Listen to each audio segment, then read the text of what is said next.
হরে কৃষ্ণ। বৈদিক শাস্ত্রে বস্ত্র পরিধান প্রসঙ্গে উল্লেখ করা হয়েছে, কখনোই কৃষ্ণ বস্ত্র বা কালো বরণ বস্ত্র পরিধান করা উচিত নয়।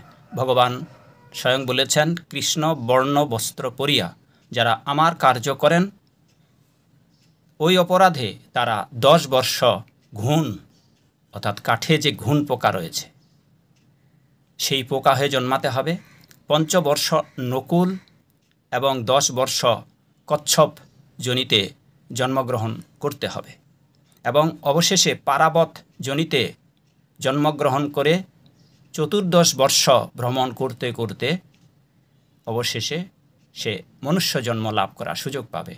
তবে এ জন্মে সেই বিষয়ে প্রায়শ্চিত্ত করার বিধান ভগবান স্বয়ং বলেছেন।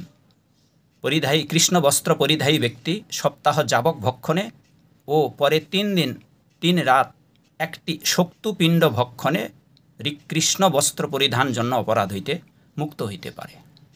অতএব সুধীবৃন্দ, দয়া করে কালো বস্ত্র বা কৃষ্ণ বস্ত্র পরিধান করবেন না।